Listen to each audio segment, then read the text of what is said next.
Hey, everybody, welcome to another episode of That Early Childhood Nerd. I'm Heather Burnt Santee, and I've got a really great guest for you on the show today. It's Teacher Tom. Hi, Heather. Hi, so tell folks what you want them to know about you.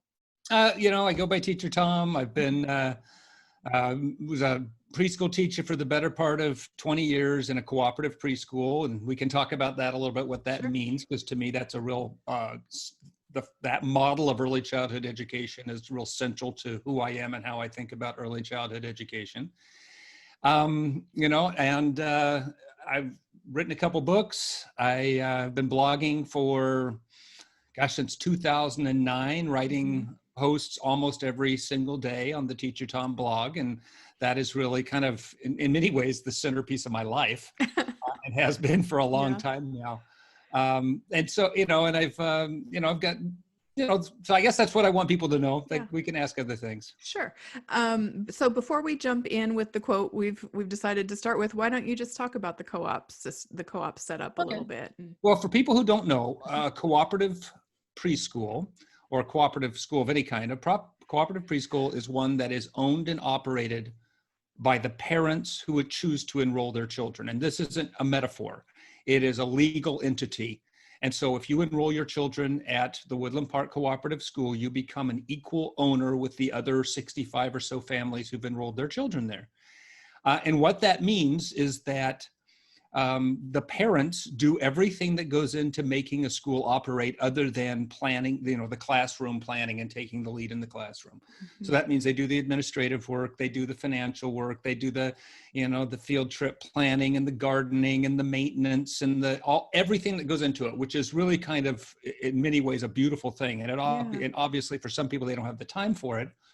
But for families that do have that opportunity, it creates a community in which their children where they know all their children's parents and they know all the other children, and it creates this incredible community.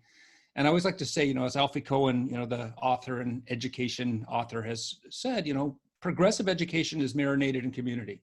Mm-hmm. And I think that, when you look around at every preschool setting, every early year setting, you see, there's a community of children always forms. But in a very real sense, a cooperative model becomes a community of families. And I think, to me, that when I look back on the big broad sweep of human history, that's how children naturally are educated, is in these communities of families where it's not just one or two adults, just their parents, but the people of all ages and from all backgrounds kind of working together. And, it takes a village to raise a child. Yeah, I was just going to say, it sounds like that's it's exactly a village. what a cooperative model does. And the other piece that I really like about it, that I really value, is that on a day-to-day basis, the parents are expected to work with me in the classroom as my assistant teachers. So I was the only paid employee in the whole school, but on any given day, I might have anywhere from 5 to 12 other adults in the room working with me, supporting the program and getting to know how things work and working with the kids. That's really cool. I just can't imagine how different that would allow things to be. Well, it's just because for me, one of the biggest things is when I talk to other teachers in more traditional settings, they all laugh when I say, when you get an email from a parent that says we need to talk, your heart goes in your throat, right? Whereas in a co-op school, like every day, every parent is saying coming up and talking to you, and Sure. 99% of your interactions are all either really positive, or you're helping them, or they're coming to you with ideas for how to improve things, which is, amazing to have all of these people constantly coming in and saying, what my kid really likes. So you have this real sense of collaboration around, and it's based on children. And I think that's one of the things that I love so much, and that I feel like we miss in the modern world, is because, people want to say, we all kind of know we're sort of disconnected, right? I mean, in modern society, we don't have the kind of connections a small village has. Yeah. And people want to blame technology, and they want to blame the economy, and they want to blame, whatever it is. What we've done is we've taken a traditional village, and we've taken all the children and put them over here, and they spend, 18 years or more over in this place we call school, not really interacting with adults other than the educators. And then we have the grownups all going to this place called work, where the kids almost never get to go. And then we've even taken the grandparents and put them in their senior centers and all this kind of stuff. they're in a complete, and so we've divided, we've almost ripped apart the village. Uh-huh. And so for me, that's a real challenge as an educator, especially for young children. And it's changed parenting so dramatically. Uh-huh. Suddenly now we have parents who feel like they're all on their own. It's sort of like we have this idea of parenting, and parenting is a stressful, serious job. And we don't have the grandmas around helping. We don't have the 12-year-old's neighbor, kid you can call over to come help you. You don't have the aunts and uncles and neighbors who are kind of always keeping an eye out on your kids when they're out in the streets and running around and doing things. And so, we have all this parent burnout, and they're plunking their kids in front of television sets because they just got to get some quiet time. Well, that's because we don't have the community around us to support one another.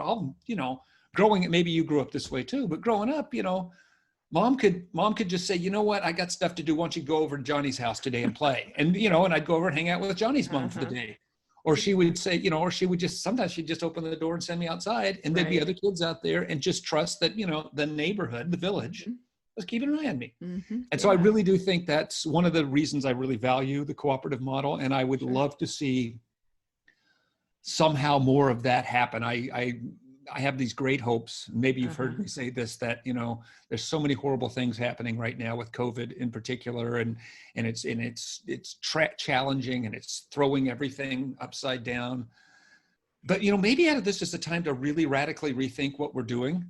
I know that there are surveys out there, at least in the US, where a lot of parents are seriously considering continuing homeschooling and not going back to a regular school, at least for the time being. And some of them are doing it because they're afraid, but some of them are doing it because they've just looked around, they see their kids and they go, man, I haven't spent time with my kid. And this is the guy cutting my hair the other day, he started saying to me that, his 5-year-old daughter, he said, I've been on furlough, I've been, just having no job, just being at home with a kid. And he said, these have been the best months of my life. Honestly, I hate to say that around other people. So, I'm kind of hoping that we can kind of create that parents maybe have a little better understanding of what their kids are all about, and maybe crave that opportunity to spend time with their kids. Right. I do. I just almost always think, that the key to making the changes we see are necessary in early childhood and in elementary education is the parent wanting something different, the family wanting something different. And I heard a lot of that in what you just were describing about your school that you have. So I want to, we could do a whole episode on that, and maybe I'm going to put a pin in that for another one. Because honestly, now I've got Bronfenbrenner's ecological theory, model theory going through my head now as you talk about the village. But okay. So anyway, I could have picked just about anything. You've got thousands of blog posts and, the 2 books now. But I read, and this was weeks ago, but I read one of your blog posts about sales resistance. So I was really interested in having you come on and talk with me about this, because I think that whenever we can connect something a child is struggling with or going through, or an expectation we have of a child, to something in our adult human lives, it can make a better connection, because we have no problem as adults identifying ourselves as fully human and individual, and there's reasons for the things we do, but then it becomes so difficult to offer children that same consideration. So this idea of sales resistance was really interesting to me. So this is actually the closing quote to the blog post, but you closed it by writing, "I'm proud of the hundreds of children I've sent into the world with a keen ear for BS, I do that every time, who know that their own agenda is important and who have a healthy ability to resist a sales pitch." So tell me about sales resistance. Well, think about it yourself, right? I'm the one I used to do this job, and I wrote about that in the post, I think, where I back in college, and I was working for the Oregon State Public Interest Research Group, which is a consumer protection lobbying organization. But basically, it was a minimum wage job where I went door to door trying to get people to join the group. And I would go, and we were going at dinner time. right? Because we knew we'd find them at home, Mhm. and or at least that was more likely to find people at Yep. home. And you'd go knock on their door, and sort of, I never did it physically, but sort of verbally, you put your foot in the door, and you don't let them shut the door, and they have to, and you just keep going at them. And that was kind of the idea. You kept talking to them about your program, and I believed in what we were doing, so I wasn't, selling snake oil or anything. I was Mhm. selling something I believed in. But until somebody said no to me, until somebody firmly said, I'm not interested, or you're really rude to come right now, or something like that, I would just keep going. And I always respected the people who just said no right away, who just let me know that, you know what, you're bugging me, get out of my face. Yeah, sure. But I actually started to grow a great deal of pity for the people who clearly didn't want me there, but they, for whatever reason, they had no resistance. And Mhm. often, I remember my boss saying to me at one point, he said, you'll see those no solicitors signs. He goes, those signs are up because they don't have sales resistance. He goes, because they know they're going to buy something from you. And he said, and you're not selling anything. You're offering them an opportunity to become part of this, this movement.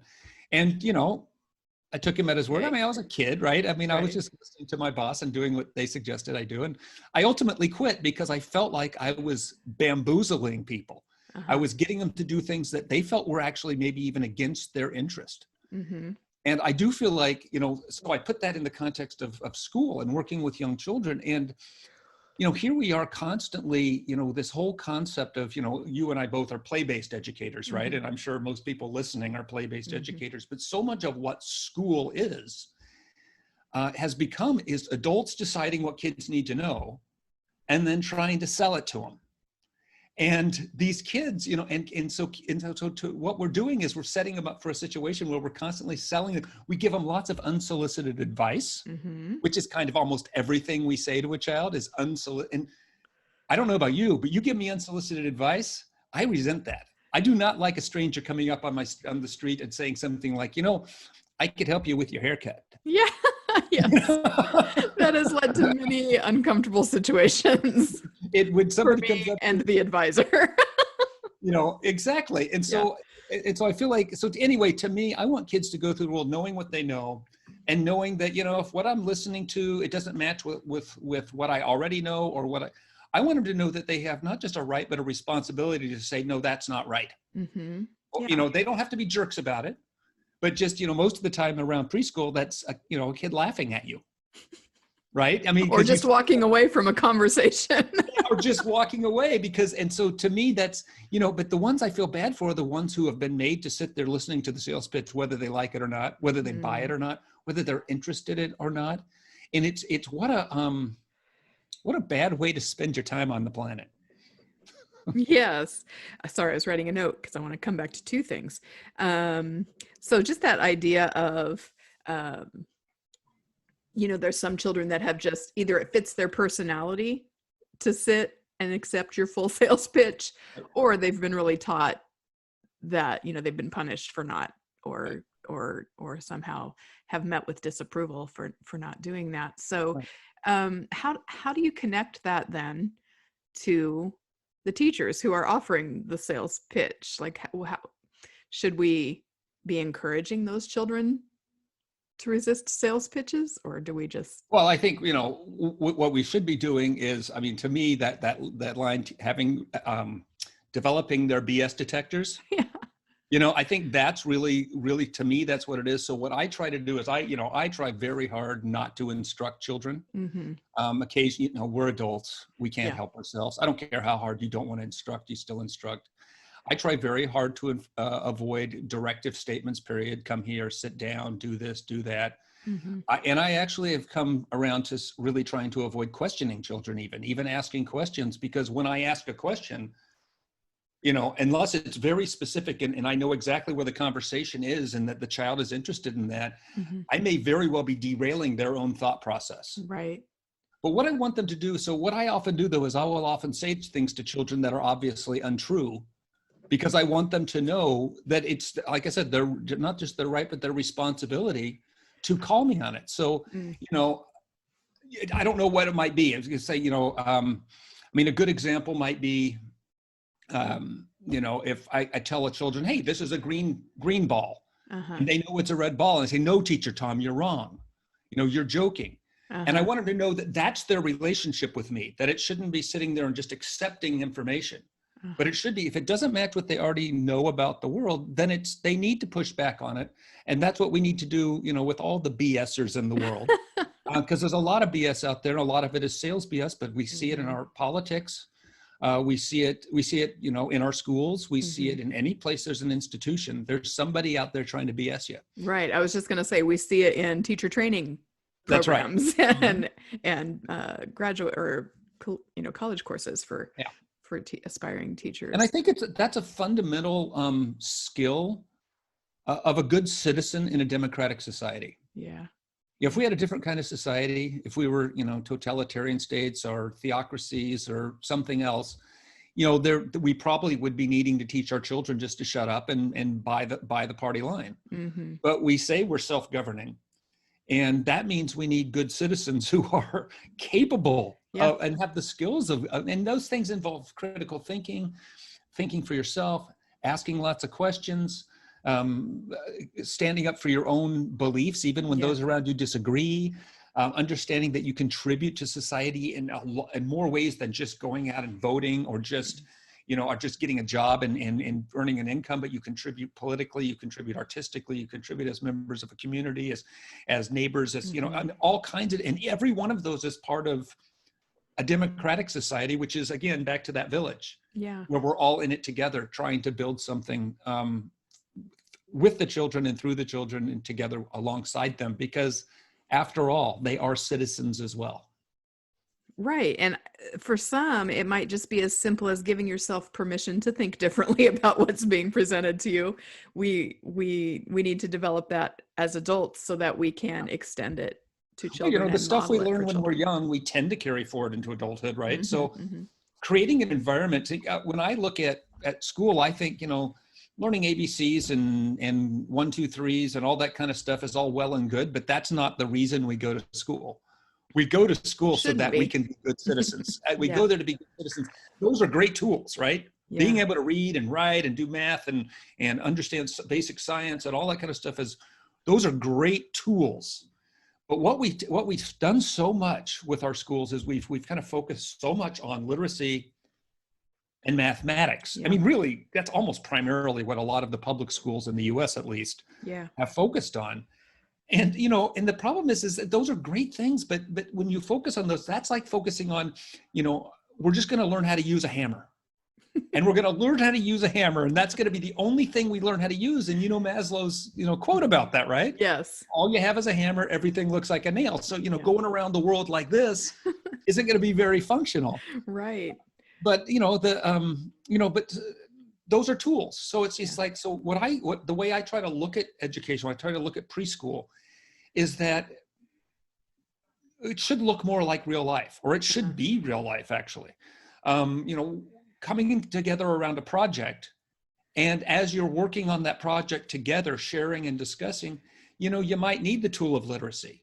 You might need the tool of mathematics. You might need that social skill you've been working on. You might need your emotional, regulation. You might, and all these tools that you've been working on through your play come into play to create that project, because after all, that's what I spend my life doing, is getting together with other people and basically saying, well, what are we going to do? And how are we going to do this together? Yeah. And I don't sit down and do literacy in my day-to-day life, but I read every day. Yeah. I never sit down and do math. I used to ask groups of people. I'd go speak at a conference or something, and I'd ask a room full of teachers, when was the last time you sat down and just did math? And there's always one or two who actually sit down and do math for fun. My husband would be among them. We currently have a giant whiteboard in the living room full of calculus. And it's just a hobby. And it's a hobby, and I envy it. And of course, that means his brain has worked on certain things, and it comes in really handy, I'll bet sometimes. Yeah. I bet he does the taxes. But and so, we need people like me, need people like him in the world. Right. But the truth is most of us, we use our math every day, though. We need it to live a fulfilling life, is to be able to do basic mathematics. Same with science, we don't, anyway. Yeah. So this is reminding me of two things. One is Lillian Katz's distinction between academic skills and intellectual skills, and I think that's kind of where this sales resistance, um, or I guess another way to sort of talk through this idea of sales resistance is that, they have, what we're giving them is an opportunity to develop that intellectual depth by allowing them to have their opinions and their responses, and to have that, that ability to detect the BS. Yeah. I remember, and I think I've probably told this story on the show before, but so I work in a preschool right now with 3 to 5 year olds, and but it's a speech language department. So I'm the early childhood specialist, and then we have therapists. And one of the graduate students who was doing her clinical stuff there with a child had an activity that was intended to teach them classification skills. And I always have to put this side note in that I don't have any control over that, or we wouldn't be doing activities. Right. But anyway, so she had 2 pictures. One was a farm and one was a forest, and then little animals. And the children were asked to classify where they should belong. And this little girl took out a duck and put it in the woods, the forest. And the teacher was like, or the clinician was like, no, that's ducks are farm animals. And the little girl just kind of walked over to me and quietly said, but there's no water on the farm. There's a pond in the forest.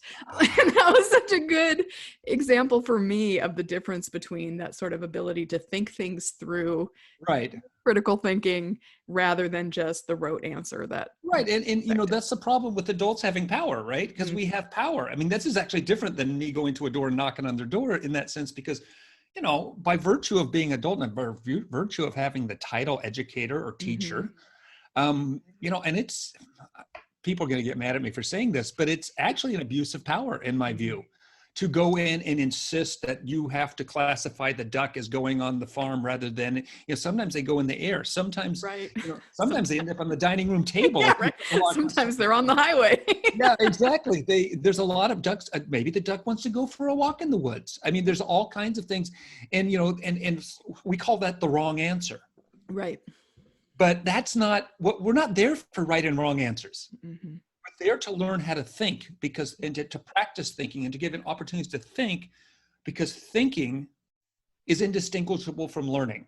Mm-hmm. The thinking is where the learning is happening, even if you get the wrong answer. Right? Right. There's value in the process that brought you there. Exactly. It's all about the process, the process of thinking. I mean, I go back to this one story that I had this group of kids that had, we had frozen some ice, right, in the sensory table. And I thought they'd goof around with that and everything. And, they got to the table and they were playing with it. And I did that playing dumb thing where I was kind of goad them a little bit. It's like, hey, I put ice in here. Who put the water in here? It was like I was a bit irritated with them, right? Yeah. And kids are just immediately, well, Teacher Tom, no, when ice gets warm, it melts and it's actually just turning into water. Nobody put it in there. And I was like, what are you talking about? It's not warm in here. It's a normal temperature. And then we ended up in this great discussion about relative temperature and all of these kind of things. But what I love is that's the way to me to engage into a dialogue where they're starting to cobble together their own curriculum amongst themselves. Right. That's one of the saddest things about COVID to me, is not having the kids together to do that with each other. Because I swear, if you're putting kids in front of the computer for enough time to make that happen, that's going to be doing physical and all kinds of damage to the children to stick them there in front of a computer. Yeah. And that so often when we think about Vygotsky and scaffolding and all that, we think that the adult is the only more experienced person who can do that. But so often I see it in the children in just situations like you're describing, where they start to talk about their ideas, correcting adults and sort of bonding over that. They're scaffolding for each other and learning from each other. And I think that's the real idea of social learning. Not. I'm going to give you a great scaffolding conversation that happened a while ago. I was playing with the Play-Doh. No, we had this big ball of Play-Doh, and there was a group of, I guess there were 4 or 5 girls, 4 and 5-year-olds. And it was just me and these girls, and we were making stuff and baking stuff and having a party or whatever we were doing. And one of the girls, she was, goofing around. She was feeling high-spirited, and she just came over to me and stuck out her little butt and said, Teacher Tom, look at my butt. And I said, Mari, I don't want to look at your butt. And then her friend Willa came over and said, "No, Teacher Tom, look at my butt." Oh, no. And I just, I said, "I don't want to look at your butts." Yeah. And they were sort of offended. And Willa said, "Well, why don't you want to look at our butts?" And I said, "Well, I don't know. I suppose that's where your poop comes out. And I don't want to think about your poop right now." And then one of the girls was sitting over here, little Aurelia, and she said, "Well, pee comes out of my butt." And we all just kind of looked at her like, Uh-huh. and then one of the girls said, "Aurelia, pee doesn't come out of your butt. I think you're thinking about diarrhea." And, and then another girl said, "No, your pee comes, your pee comes out of your vagina." Uh-huh. And then another girl said, "No, no, no, no. The vagina is the inside part. The outside part's called the vulva." Good for her. And, here I am. I'm a man, right? I'm Googling away, right? I don't, I'm not quite clear, right? And I'm Right, Googling yeah. away. And then Willa kind of stops everybody, and she stepped forward and she said, "No, no. I have a body book. Pee comes out of your urethra." There you go. And I just sat there, and they cobbled together amongst themselves through scaffolding one another. And it was a Mhm. perfect example of that. And I like using the word scaffolding there because Yeah, I usually I avoid using it, but well, I really, I love Vygotsky, and I think he's really influential, but that term scaffolding is, I think, abused so I much. do too. Yes. What it just basically tends to mean is, I'm going to come tell you how to do it. And It's a euphemism for adult direction. exactly. It has become that, Has right? become, yes. I don't Yeah. really feel like Vygotsky meant it that way. No, I don't either. And I find myself, thinking that it's, anyway, so I don't like using it, but when you put it in that framework, Uh-huh. the kids scaffold each other, yes. And do it with dinosaurs. I don't know anything. I don't have to know anything about dinosaurs to have a great Yes. age-appropriate curriculum surrounding dinosaurs. And they're using words way above a 3-year-old's head, right? Carnivore and herbivore and Yeah. concepts like extinction and talking about the molten core of the earth, and because volcanoes always get involved with the dinosaur conversation, and they're talking about evolution, and they talk about all kinds of things that a normal school curriculum probably wouldn't be introducing at that age. Right, right. But in context, when they're teaching one another, it Mhm. works. Right. And then you're more you can be more sure that this is really relevant to them. I could come in and teach them all that vocabulary, try to teach them and do a Mhm. dinosaur theme or a body theme or something. But I don't know that it's really relevant to anyone Well, right. in that group. But when they're taking it over, it's relevant. When I first started teaching, I would do that. Sometimes I'd be nervous about, like we're going to have a circle time and I got to know what we're going to talk about. Uh-huh. And I would plan a topic. Yeah. And I would introduce a topic and I would talk about dinosaurs or something like that. And then after about 5 minutes, I'd be done. Yeah. And then the next kid would say, "My grandma's staying at my house." I mean, it was just, it just complete. And that, of course, became the conversation. And Right. I learned, I think pretty early on, at least, is that made it so much easier, because then the next kid wants to talk about their grandma and somebody else says, "Well, my aunt's coming. Well, I'm going to go to my Yeah. grandma's house. Well, my grandma lives in California. Where's California?" And we look at the map, and Yeah. it becomes this rambly conversation, maybe to a pedagogue's point of view. Sure. But from the children, again, they put together a conversation about families and grandmas and distances and travel and staying Mhm. with each other and all of this stuff. Yeah. Something that, just like I couldn't have done that curriculum on the female genitalia by myself. I needed kids. I Yeah. can't do dinosaurs by myself. I knew nothing about their grandmas. And so this is to me, that's what we should be doing. Yeah, yeah.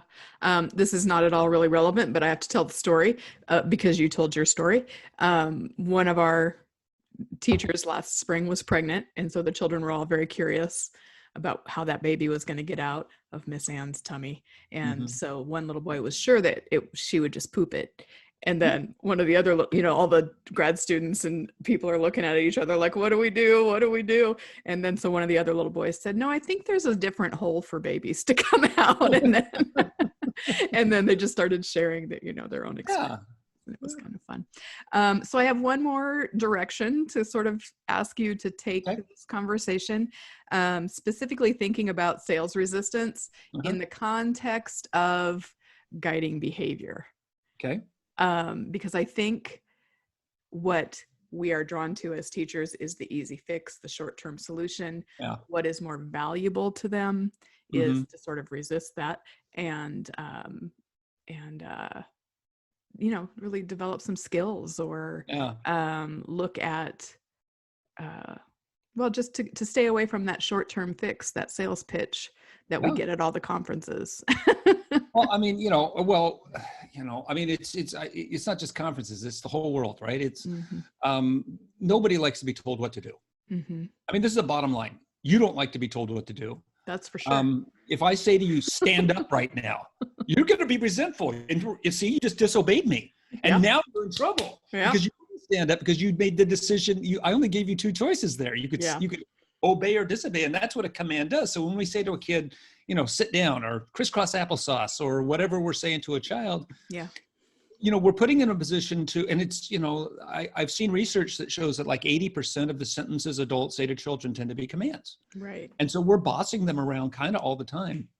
So it's kind of a miracle they ever do anything we want them to do, because when you issue a command, right, when you say sit down or stop hitting or any of those kind of commands or no running inside, you're not giving the child an opportunity to think, Mhm. which, like I said before, and this is Eleanor Duckworth is where I kind of get this thinking, learning Nice. piece, a Yeah. genius of talking about this. But I think her writing is really dry and boring, but boy, her ideas are good. I know. It's taking me a while to get through this latest book that I Yeah. because I And can only do a little at a time. I love I it. hope she doesn't hear this No. because I respect her so much. But it's try this mental experiment. I mean, I guess this is the way to do it. If you're sitting at home by yourself and you're watching TV and you're eating potato chips and you've got potato crumbs on you and you've spilled some on the floor. You've been watching. That's right. Well, right. That's my life. But I've not been watching, and you know that you think to yourself, okay, at the next commercial, I'm going to go vacuum up the rug. And then your husband comes home from his math hobby and he comes home and says to you, vacuum the rug.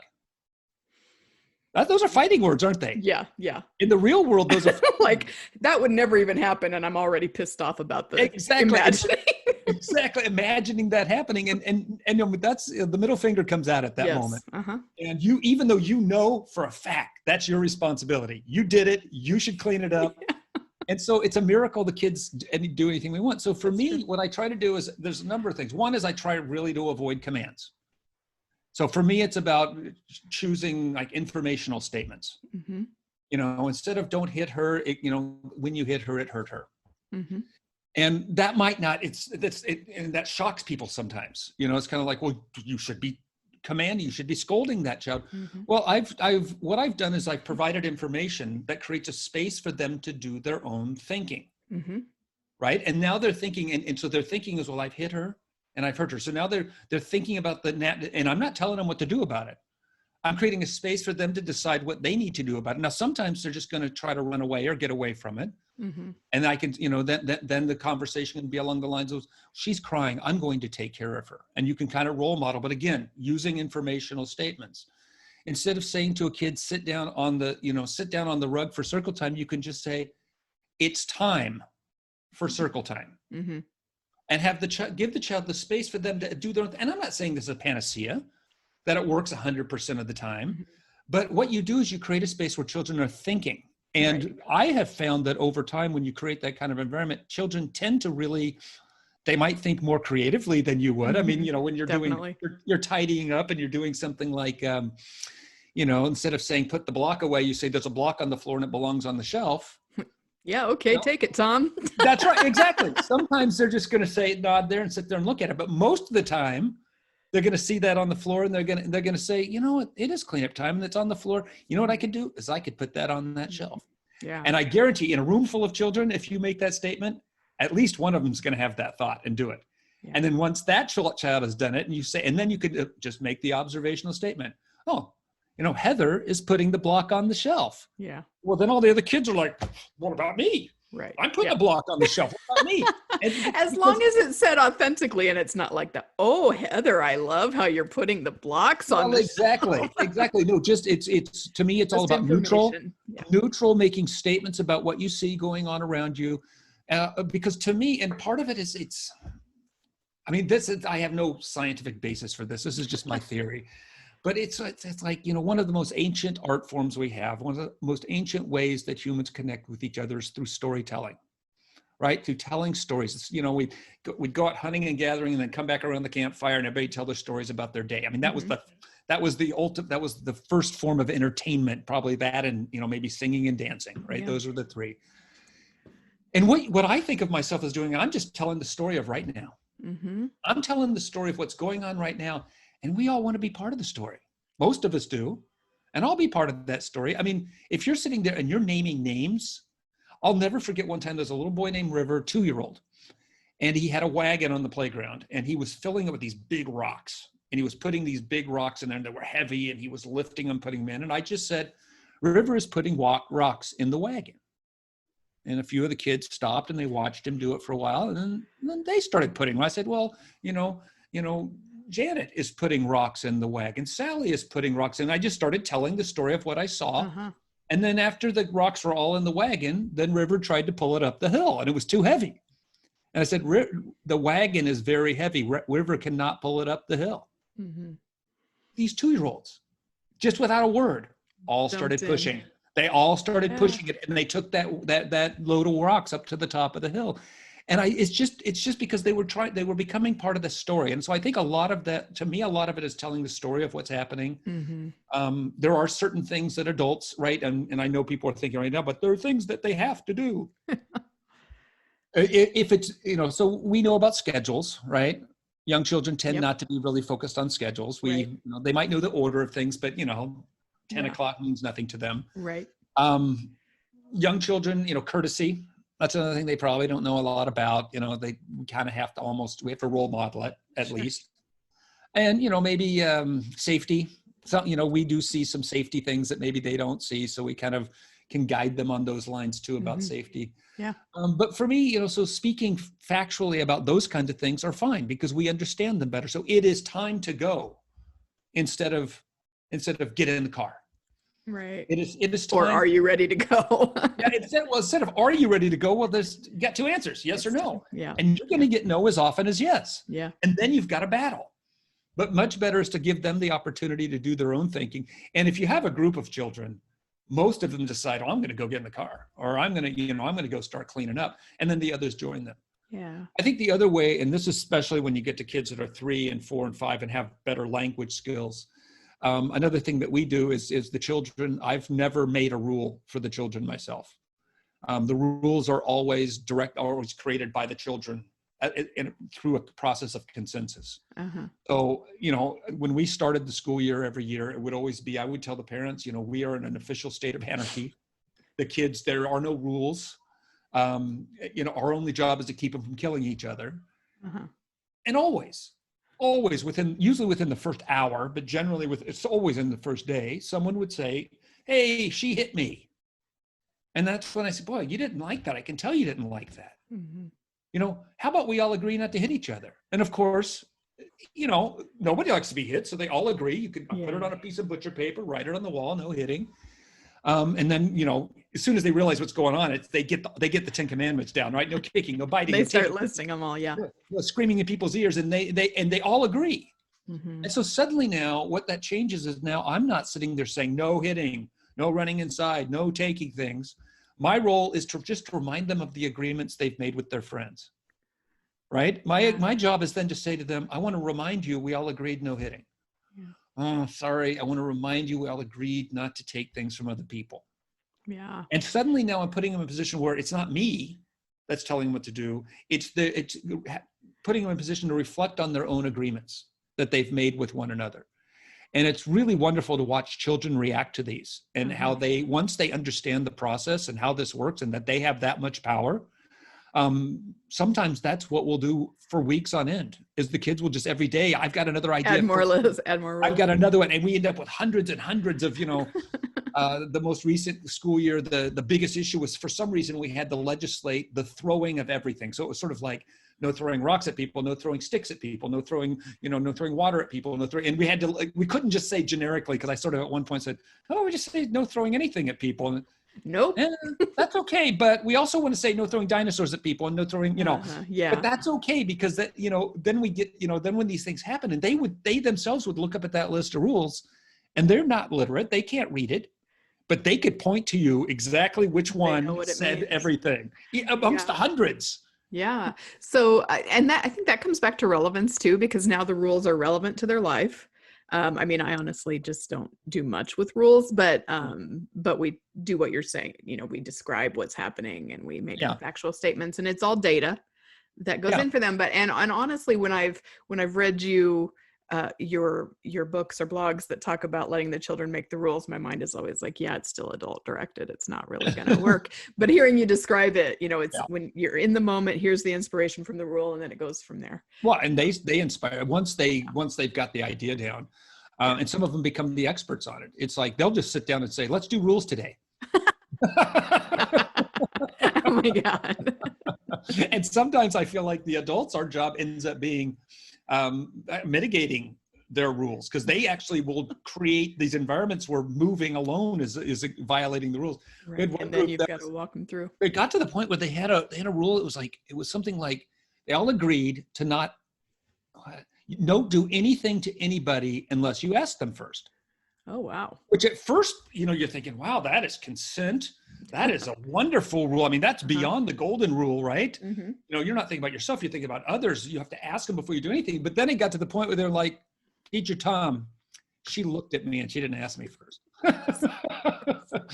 So, you know, you find yourself mitigated, you know, kind of. And that's one of those things that's a funny story, but also so much intellectual engagement is involved in that, you know, thinking through our rules and what can I find?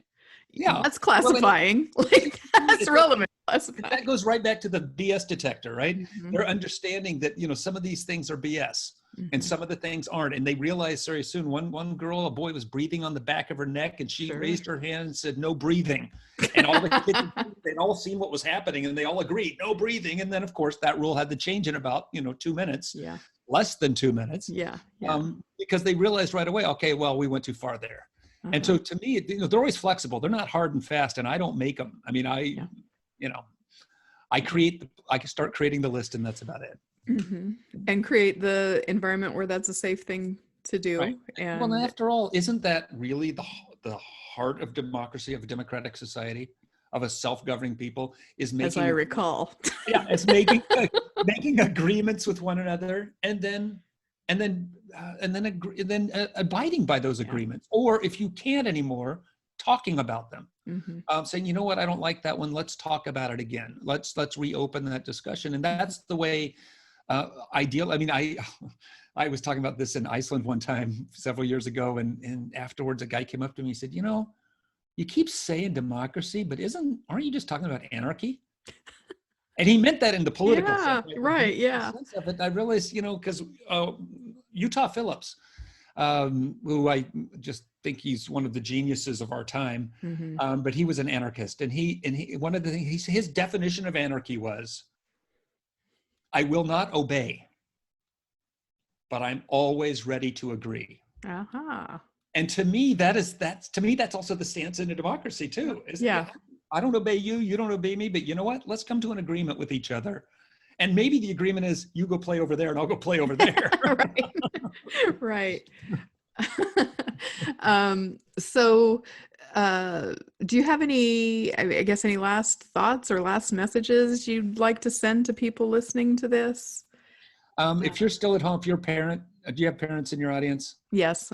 Yeah. If you're a parent, don't be stressing out about education right now. If you're home with your kid right now, in your school, and don't feel like you have to do anything other than just love your child. You don't have to do anything different. You don't have to. We're not having an educational crisis right now. That's not what we're having. We're having a health crisis, and we're having a childcare crisis. Yes. We're not having an education crisis. Right. Nobody's falling behind. There's nobody to fall behind. Everybody's falling behind. There's no such thing as falling behind when it comes to education, because the goal is not knowing stuff. The goal is thinking about stuff. That's hopefully very reassuring for parents to hear that kind of thing, but I know the struggles they're in right now, man. And I think, just if I can add one more thing, and I know absolutely maybe you can cut anything out you want. I don't. I don't edit anything. It's interesting to me. Are you familiar with Alison Gopnik? Oh yeah. Mhm. Yeah, and she, she's written several great books, and I Yeah. just loved her work. And she in her book, I think it's The Gardener and the Gardener and the Carpenter. Carpenter. Yeah, she talks about this idea of what we've done with the relationship of being a parent, and we've made it into parenting. Mm-hmm. We've turned it in from to a relationship into a verb. Yeah. And this Love is something. that. And I love she that. she tracks it back, and she says, really, the use of the word parenting didn't really exist in the literature till the early 1960s. And so Thank you, this is Dr. something, Squash. and now, of course, we have entire sections of bookstores. We have parenting experts. We have parenting. It's like a huge industry. Yeah. And what that does, and it puts so much pressure on parents to do something, to manufacture a child, and this idea that they're going to be judged by the results. I'm not being judged. I'm your friend, but I'm not friending you. Yeah, right. Yeah. I'm a spouse. I'm a husband, but and I have a wife, but I'm not husbanding her. Mm-hmm. Parenting, being a parent is a relationship. Yeah. And all that other stuff, the verb parts of that word, we need to just sort of set those aside a little bit, because it's putting way too much pressure, especially since we live in a world with, like I said, everybody divided up. Yeah. And parents are really kind of hanging out on their own, and especially right now when we got to be, physically distancing and everything else. Yeah. Don't be alone, and just know it's okay. You don't have to be a perfect parent. Yeah. Just love them. Just love them. I have been known to take Post-its into bookstores, and on the Post-it write, "Don't read this book," and then read instead Alison Gopnik, Alfie Kohn, and the Whole Brain guy. Anyway, and stick it in like the Super Nanny books. That's funny. And the Dobson books that are still out there. I've turned books, with their backs that I really yes. I've done that before. They really don't like when you do that. No, I know.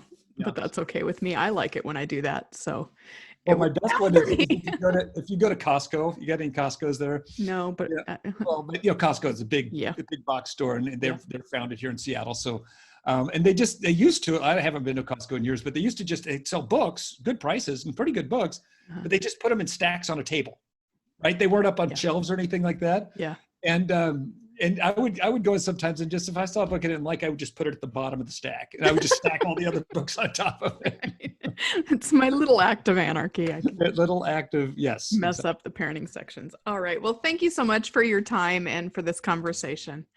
Thank you, Heather. This has been a lot of fun. Yeah, I have really appreciated it. So, and if people want to find you, you've got your blog, you're on Facebook. Teacher Tom's blog. You can find me, Teacher Tom, on Facebook.